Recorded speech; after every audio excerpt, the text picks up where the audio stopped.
Hi guys, welcome to another video on Embed with Aman Verma. Last video में LT spice series के हमने देखा था कैसे एक ट्रांजिएंट एनालिसिस हम लोग करते हैं। तो जिसमें हमने दो तीन एग्जांपल्स भी देखे थे, साइनोसाइडल वेव, ट्रायंगुलर वेव और स्क्वायर वेव के बारे में। अगर आपने ये वीडियो नहीं देखा है तो आई बटन पर प्रेस करें और लिंक को फॉलो करें। आज जो हम स्टार्ट करने जा रहे हैं वो है आपका एसी एनालिसिस। ओके, तो आइए इस वीडियो को शुरू करते हैं। तो हमारा एसी एनालिसिस का पर्पस क्या होता है? तो ये एक टूल है जिससे एसी आउटपुट वेरिएबल को हम लोग कैलकुलेट करते हैं। ओके, सो एसी आउटपुट वेरिएबल्स कैलकुलेट करने के लिए जैसे हमारा सर्किट है जिसमें एक वोल्टेज सोर्स है। ओके, फिर हमारा करंट फ्लोइंग मतलब जो इंडिपेंडेंट वोल्टेज सोर्स है वो करंट फ्लो कर रहा है। फिर फिर एलिमेंट्स है उस सर्टेन ब्रांचेस में, लाइक एम्पेडेंस है, एडमिटेंस है, या हाइब्रिड है, या स्कैटरिंग है। तो इन सारे चीज़ों को फंक्शन जो कैलकुलेट करते हैं वो हम लोग एसी एनालिसिस से करते हैं।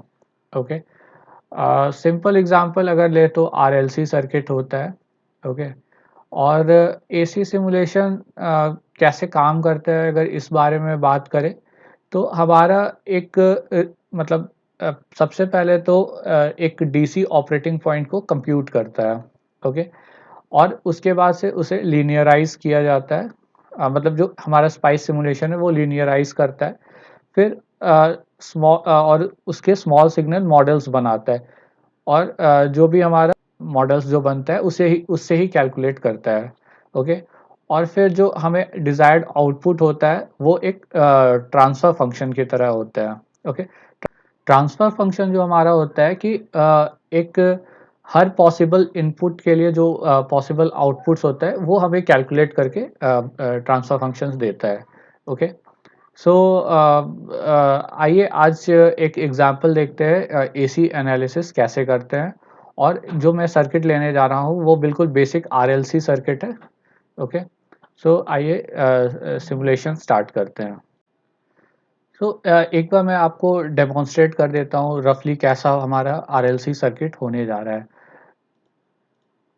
ओके, सो आरएलसी सर्किट में हमारा सबसे पहले एक रजिस्टर रहने वाला है, दूसरा आपका इंडक्टर रहेगा, और तीसरा हमारा कैपेसिटर होने जा रहा है।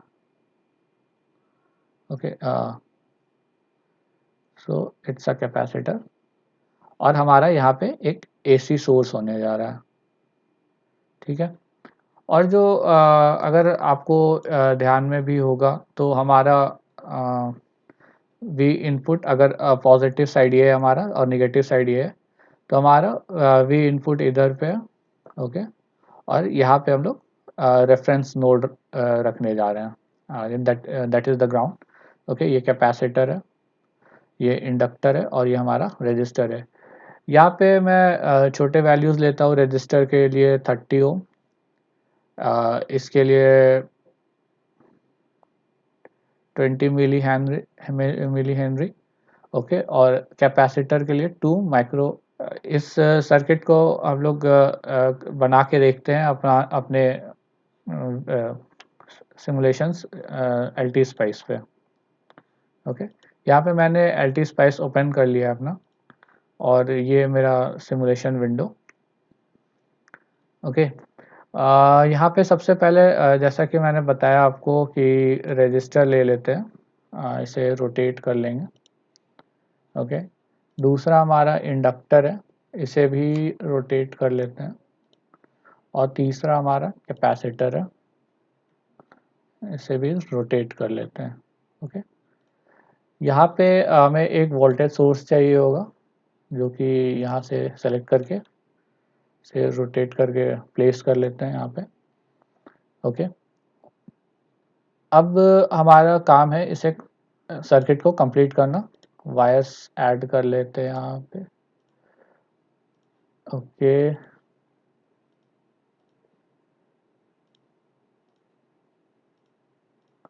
ओके, R1 का वैल्यू मैंने बताया था आपको 30 ओम रखना है हमें, सो 30 ओके।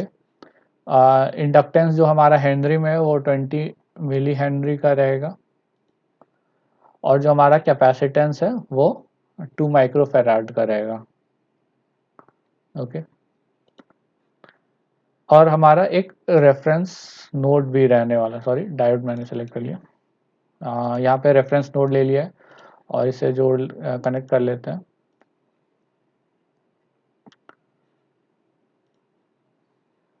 तो ये हमारा सर्किट यहाँ पे कंप्लीट हो चुका है।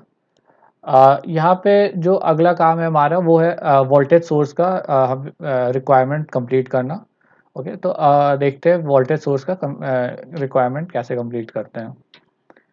सो अगर मैं इस पे राइट क्लिक करूं और एडवांस में जाऊं, तो आपको यहाँ पे नन पे फंक्शंस में नन रखना है, डीसी वैल्यू को हमें स्किप करना है, और स्मॉल सिग्नल एसी एनालिसिस हमें यहाँ पे चेक करना है, ओके।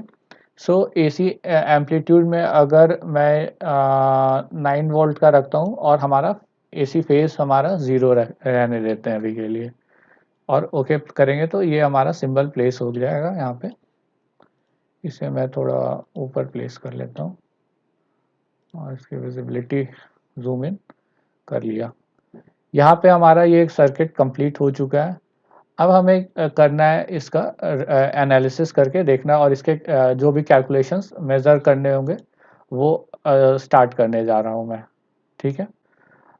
सिमुलेशन स्टार्ट करने से पहले आरएलसी सर्किट के कुछ बेसिक्स मैं आपको पहले बता देता हूँ।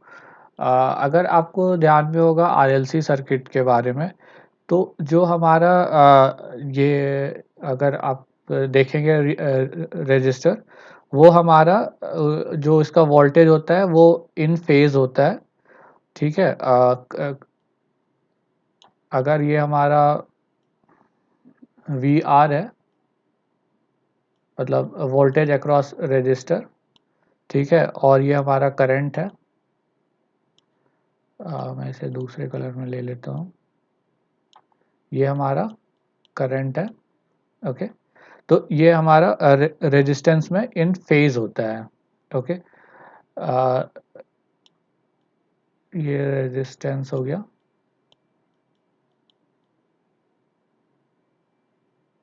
ठीक है। अब नेक्स्ट देखें, अगर इंडक्टेंस की बात करें तो इंडक्टेंस में हमारा 90 डिग्री से लीड करता है हमारा voltage, okay. So V L जो रहेगा हमारा वो यहाँ पे आएगा इंडक्टेंस के लिए, और जो हमारा करंट है वो इस तरफ रहेगा, ओके, ठीक है। और ये हमारा फेज जो रहेगा वो 90 डिग्री का रहेगा। तो ये हमारा इंडक्टेंस के लिए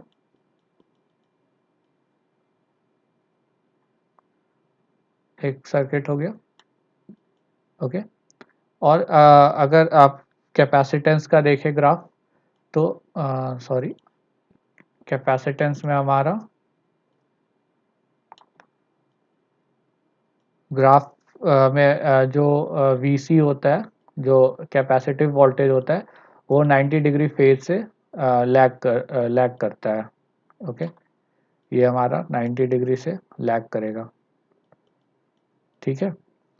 तो अगर यहाँ पे इस सर्किट में किरचॉफ्स लॉ लगाते हैं, तो हमारा V S minus V R minus V L minus V C equal to 0 होगा, ओके। एक सेकेंड मैं इसे इरेज कर लेता हूँ। वी सी इक्वल टू 0 होने जा रहा है, ठीक है। और अगर यहाँ से वी एस निकालेंगे हम लोग, तो हमारा हो जाएगा V S equal to I R plus L D I by D T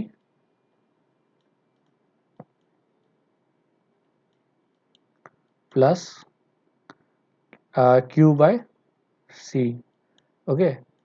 तो ये हमारा हो गया जो वोल्टेज हो गया हमारा कैपेसिटर का, ये हमारा हो गया इंडक्टर का, और ये हमारा हो गया रजिस्टर का। ओके, ये रजिस्टर, ये हमारा इंडक्टर और ये हमारा कैपेसिटर का। यहाँ पे हमारा ये तो हो गया इंडिविजुअल सर्किट का। अगर हम लोग टोटल ओवरऑल फेजर डायग्राम देखेंगे आरएलसी सर्किट का, तो हमारा कुछ ऐसा बन के आएगा सर्किट। ओके, ये हो गया वी एल, ये यहाँ पे हमारा वी सी। ओके, वी सी, और ये इधर पे हमारा करंट सोर्स लेके इधर मार्क कर लेता हूँ मैं। सो कुछ ऐसा सर्किट हमारा रहता है, ये वी एस हो गया। ठीक है, यहाँ से अगर इसे कनेक्ट करें डॉटेड लाइन से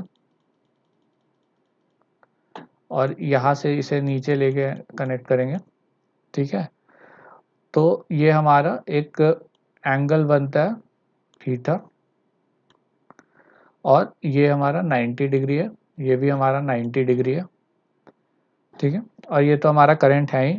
यहाँ पे हमारा जो वी आर है वो फेज में रहता है इस में, तो यहाँ पे वी आर हो गया। ओके, सो ये हमारा एक और इसे अगर इक्विवेलेंट करेंगे, ये हमारा आरएलसी सर्किट का कंप्लीट फेजर डायग्राम है। यहाँ पे मैंने आपको इंडिविजुअल रेजिस्टेंस, इंडक्टेंस और ये कैपेसिटेंस का था, जिसमें समझाया था कि इंडिविजुअली आपका वोल्टेज कैसा रिस्पॉन्स रहता है करंट के रेस्पेक्ट में। ओके, ठीक है, अगर इसे इक्विवेलेंट करके देखेंगे तो हमारा ये इक्विवेलेंट सर्किट बनेगा कुछ इस तरह का।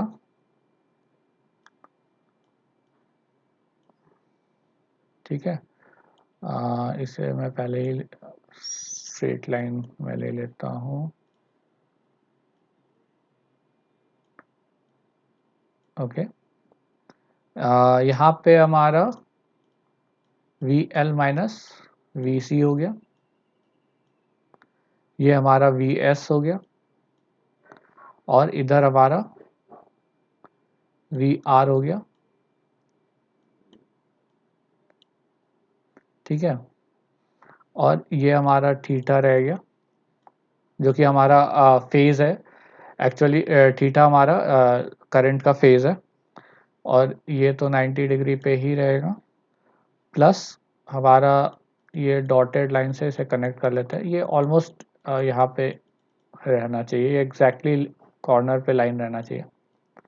ठीक है, और ये जो हमने रोटेट किया इसे ओमेगा कहते हैं। ठीक है, और जो ये हमारा वोल्टेज ट्रायंगल बन के आया है मतलब आरएलसी सर्किट का, इसमें फॉर्मूला हमारा होता है V S square equal to V R square. एक सेकेंड, मैं इसे इरेज करके, V S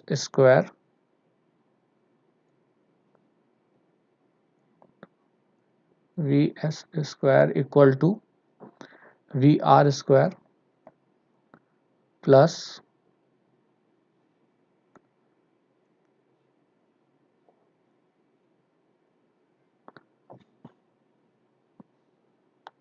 V V L minus V C square. Okay, तो यहाँ से हमारा वी एस कितना निकल के आएगा, root over V R plus V L minus V C का whole square. So V R अगर ओमेगा और थीटा के टर्म्स में देखेंगे, तो हमारा इंडिविजुअली देखेंगे तो वी आर इक्वल टू हो जाएगा I R sign omega T, sorry sine omega T plus theta हमारा, तो थीटा हमारा क्योंकि रेजिस्टेंस के लिए ज़ीरो होता है, तो ये हो जाएगा हमारा आई इंटू आर, क्योंकि ज़ीरो होगा, और साइन ओमेगा टी यहाँ पे साइन ज़ीरो हो जाएगा, तो साइन ज़ीरो का वैल्यू हमेशा ज़ीरो होता है, तो हमारा ये आई आर रह जाएगा। ओके, ओमेगा टी भी यहाँ पे ज़ीरो और थीटा भी ज़ीरो है, क्योंकि ये रेजिस्टेंस के लिए फिर हमारा अगर इंडक्टेंस के लिए देखेंगे तो I इंटू एक्सएल एम्पेडेंस, यानी कि एम्पेडेंस हमारा इंडक्टर का impedance sine omega T plus theta, okay, equal to I J omega L. यहाँ पे हमारा थीटा हो जाता है 90 डिग्री, प्लस 90 डिग्री रहेगा, ओके। और अगर यहाँ पे वीसी के लिए देखूंगा तो I I X C sine omega T plus theta रहेगा, बट यहाँ पे थीटा का वैल्यू माइनस 90 डिग्री हो जाएगा, तो ये हमारा वैल्यू हो जाएगा I into 1/j omega C, okay. ये आई है हमारा, ये जे ओमेगा सी, और यहाँ पे आई जे ओमेगा एल है, ठीक है, 1/j ओमेगा सी है यहाँ पे, ठीक है। और हमारा जो फाइनल इम्पेडेंस निकल के आता है सारे वैल्यूज को वी एस में पुट करने के बाद, तो वी एस इक्वल टू हो जाएगा I into root under R square plus XL minus XC का होल स्क्वायर, ओके। तो सबसे पहले स्टार्ट करने से मैं एक मेजर डायरेक्टिव आपको डेमोन्स्ट्रेट कर देता हूँ। मेजर डायरेक्टिव अगर आप हेल्प टॉपिक्स में जा कर के पढ़ेंगे तो हमारा L T spice dot commands measure, okay. So ये दो तरह के मेजर डायरेक्टिव्स होते हैं, जो कि हमारा जो भी यूज़र डिफाइंड इलेक्ट्रिकल क्वांटिटीज़ है, जो कि अभी मैं आपको डेमोन्स्ट्रेट करूँगा एक स्मॉल एग्जांपल कैपेसिटिव रिएक्टेंस का, उससे यूज़ मतलब कैसे डिफाइन करना और कैसे वो इलेक्ट्रिकल क्वांटिटी हमें एक मतलब रेंज ऑफ वैल्यूज़ देगा एब्सिसा पे, ओके। तो यहाँ पे इसका सिंटैक्स है आपका, ओके, ठीक है। और ये डॉट एम ई एस हमारा ये डायरेक्टिव कमांड है। इसे क्लोज करते हैं और स्टार्ट करते हैं एम ई एस से। तो यहाँ पे आके डॉट एम ई एस लिख दिया मैंने और इसे यहाँ पे प्लेस कर लिया है। इसे फुल व्यू में ले आता हूँ, इस पे राइट क्लिक करेंगे और यहाँ पे एप्लीकेबल एनालिसिस में एसी सेलेक्ट करना है। रिजल्ट टेब में आपको जो मन करे वो दें, जैसे कि मैं यहाँ पे आपको कैपेसिटिव रिएक्टेंस दिखाने जा रहा हूँ, तो एक्सी जो उसे मतलब सिंबल नोटेशन है उसका एक्सी। जॉनर में अगर देखें तो परम, ओके। और मेजर्ड क्वांटिटी अगर वैल्यू पुट करना है तो हमारा मेजर्ड क्वांटिटी होता है जो XC equal to 1/2 pi F, 1/2 pi F into capacitance, okay. जो हमारा यहाँ पे जैसे मैं आपको दिखा दूँ 1/एक्सी का वैल्यू जो होता है हमारा 1/2 पाई एफ इंटू सी। यहाँ पे इसे हम लोग टोटल देखें तो एंगुलर फ्रिक्वेंसी ओमेगा से डिनोट भी करते हैं, तो ये हमारा फॉर्मूला बन जाता है 1/ओमेगा सी। एंगुलर फ्रिक्वेंसी की वैल्यू मैं नियर अबाउट 1000 लेता हूँ, ठीक है। 1/1000 इंटू कैपेसिटर का वैल्यू हमने लिया था यहाँ पे जो सर्किट में है 2 micro farad, okay. So into 2 micro farad मतलब 2 इंटू 10⁻⁻6 फैराड, ओके। ये हो गया हमारा एक्सी का वैल्यू, ओके, जिसे हमें मेज़र करना है एक्चुअली में अभी। तो एल टी स्पाइस पे आते हैं, तो ये सेम फार्मूला यहाँ पे मैं पुट करके आपको दिखाता हूँ। 1/1000 जो कि हमारा एंगुलर फ्रिक्वेंसी है, ओके, इंटू 2 इंटू 10, और पावर के लिए यहाँ पे हमें डबल एस्ट्रिक्स लगाना है और ब्रैकेट में क्योंकि हमारा -6 है, माइक्रो फैराड है, और उसे फैराड में कन्वर्ट करें तो -6 से डिनोट करते हैं और ब्रैकेट हमें क्लोज कर देना है। और यहाँ पे जैसे टेस्ट क्लिक करेंगे, सॉरी टेस्ट क्लिक करने से पहले इसे प्लेस कर लेते हैं, इसे मूव करा के सेंटर में और इसे व्यू, और यहाँ पे जैसे ही मैं अगर सॉरी ये रहा, इस पर राइट क्लिक वापस से करूँगा तो हमारा ये विंडो खुल के आया, और टेस्ट करूँगा तो ये हमारा XC का यानी कि कैपेसिटिव रिएक्टेंस का वैल्यू 500 ओम्स आ रहा है। ओके, इस अगर हमारा एंगुलर फ्रीक्वेंसी 1000 है तो ठीक है। अब वेरियस अदर वैल्यूज़ के साथ भी इसे टेस्ट कर सकते हैं। 500 जैसे मैं दे के देखता हूँ, सॉरी इसे प्लेस किया 500, फिर से राइट क्लिक करके ओपन किया तो ये 1000 हो गया। ठीक है, मतलब आप वेरियस एंगुलर फ्रीक्वेंसीज के लिए आप इसे मेज़र कर सकते हैं। अभी आपने एक छोटा impedance value, sorry capacitive reactance का वैल्यू कैलकुलेट करके देखा है, और अब जो मैं करने जा रहा हूँ इस पूरे RLC सर्किट का ओवरऑल मेजर्ड क्वांटिटी या ओवरऑल इम्पीडेंस कैलकुलेट करके दिखाने जा रहा हूँ। तो ओवरऑल इम्पीडेंस कैलकुलेट करने के लिए सबसे पहले तो जो हमारा रिजल्ट नेम है उसे चेंज कर लेते हैं, उसे Z कर लेते हैं, जैसा कि आपने वीडियो में भी देखा अभी।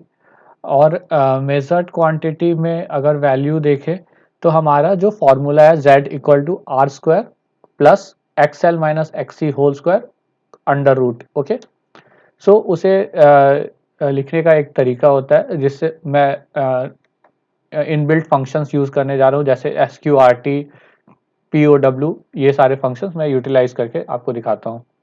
ओके, सबसे पहले SQRT लिखेंगे क्योंकि हमें ओवरऑल पूरे पे स्क्वायर रूट रखना है।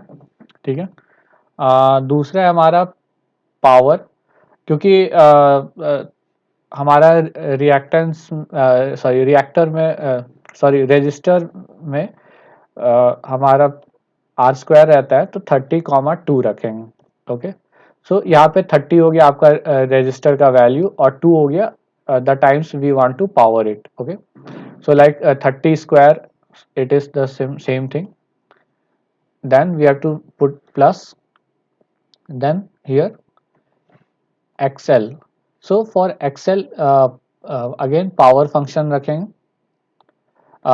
बिफोर XL पावर फंक्शन रखते हैं। ठीक है, क्योंकि हमें XL minus XC whole power रखना है।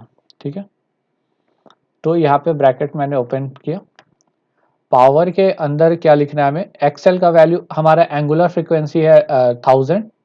ओके, और और हम जानते हैं यहाँ पर कि जो XL होता है वो 2 पाई f इंटू L होता है इम्पिडेंस। ओके, जैसा हमने ये क्या कहते हैं XC के लिए देखा था, सिमिलर टू दैट। और हमारा जो ये वैल्यू है वो 0.02 हेनरी है।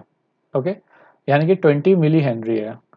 ठीक है, तो इंटू 0.02 वैल्यू कर लेंगे। ठीक है, अब यहाँ पे ब्रैकेट से बाहर निकलते एक बार, माइनस दूसरा वैल्यू जो हमारा है वो है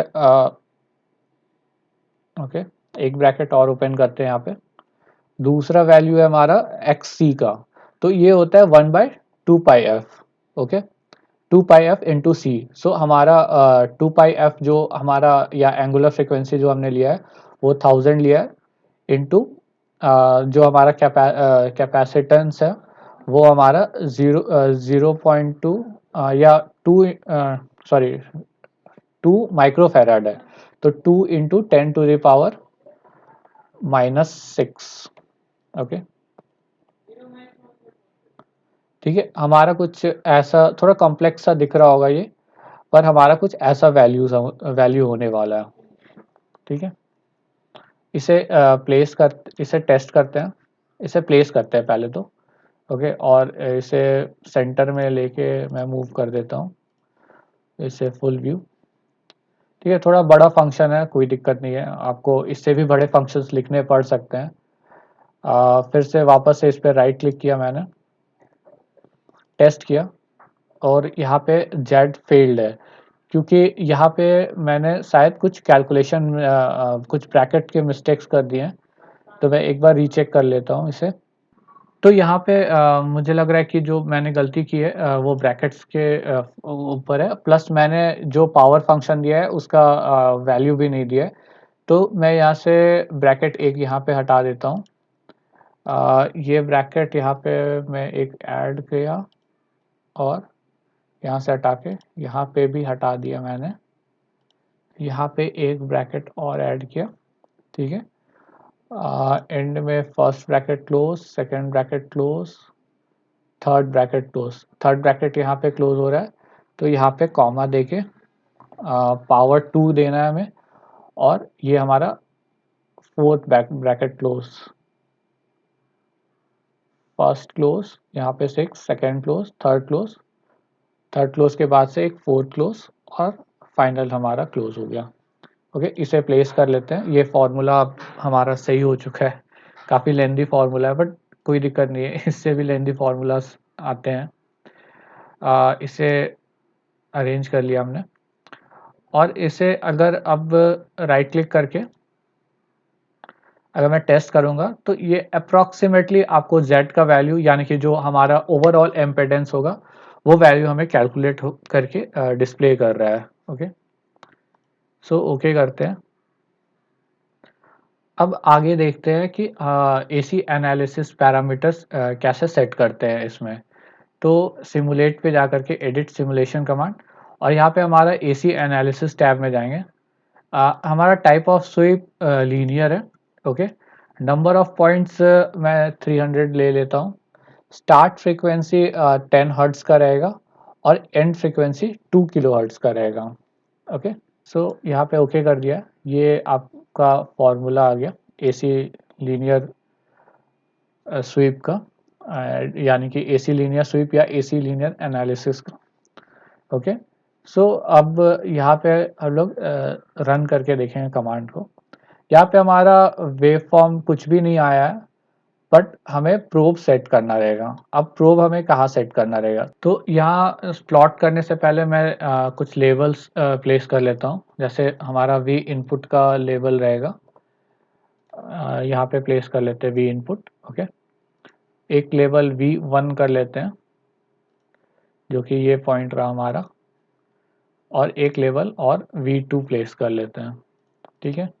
ये पॉइंट रहा हमारा V2। अब क्योंकि हमें रजिस्टर का विथ वोल्टेज इनपुट, या कैपेसिटर का या इंडक्टर का वोल्टेज इनपुट से रिलेशन, या कैपेसिटर और रजिस्टर का इनपुट से रिलेशन, ये सारी चीज़ों को हम लोग प्लॉट करके देखते हैं। ओके, सो सबसे पहले तो मैं इस पे आऊँगा, व्यू सबसे पहले रन कर लेते हैं इसे, ठीक है। रन करने पे हमारा कोई ग्राफ नहीं आ रहा। व्यू पे जाएंगे, सेट प्रोब रेफरेंस लेंगे, और हमारा जो पहला प्रोब रेफरेंस रहेगा वो V इनपुट का, और हमें V1 पे देखना है कि क्या प्लॉटिंग हो रहा है। तो हमारा कुछ ऐसा प्लॉट होगा। हॉरिजॉन्टल एक्सिस पे हमारा फ्रीक्वेंसी आ रहा है, और यहाँ पे हमारा लेफ्ट एक्सिस पे मैग्नीट्यूड है। ओके, ठीक है। और जब हम इस पे राइट क्लिक करेंगे तो हमारा लेफ्ट वर्टिकल एक्सिस पे मैग्नीट्यूड, और जो हमारा रिप्रेजेंटेशन है वो बोडे, आप निक्विस्ट भी वैल्यू चेक कर सकते हैं। सिमिलरली आप कार्टेशियन पे भी वैल्यू चेक कर सकते हैं। ओके, सो डिफरेंट प्लॉटिंग्स पे डिफरेंट वैल्यूज आने वाले हैं। सो बोडे पे लीनियर रखते हैं अभी, और यहाँ पे जो हमारा ये आ रहा है, ये राइट वर्टिकल एक्सिस पे जो कि हमारा फेज एंगल्स आ रहा है डिफरेंट। अगर आपको फेज एंगल की ज़रूरत है तो आप फेज एंगल यूज़ कर सकते हैं, नहीं तो आप डोंट प्लॉट फेज करेंगे तो ये रिमूव हो जाएगा, ठीक है। अब सेकेंड रेफरेंस देखते हैं, जो हमारा वैल्यू है वो है हमारा V2 का। ओके, सो V2 का हमारा ग्राफ ऐसा आ रहा है, ठीक है। और अगर सेट प्रोब रेफरेंस में जा करके यहाँ पे सेट करते हैं, और इसे V1 और V2 के बीच का प्लॉट करते हैं, तो हमारा ग्राफ कुछ ऐसा आएगा। ओके, ठीक है। तो ये हो गया हमारा एक सिंपल RLC सर्किट का डेमोन्स्ट्रेशन। मोस्टली ये सारी चीज़ें आपको बोडे प्लॉट्स के रेफरेंस में दिखाया जा रहा है, ठीक है। और मैंने आपको हो सकता है आपको काफ़ी थोड़ा कॉम्प्लिकेटेड सा लगा होगा ये सर्किट एसी एनालिसिस का, काफ़ी लंबा फार्मूला, मेज़रमेंट फार्मूला काफ़ी लंबा रहा है और मतलब थोड़ी चीज़ें अब कॉम्प्लिकेटेड होने जा रही हैं आगे भी। मैं कुछ और भी चीज़ें इंटरेस्टिंग लेके आऊँगा नेक्स्ट वीडियो में।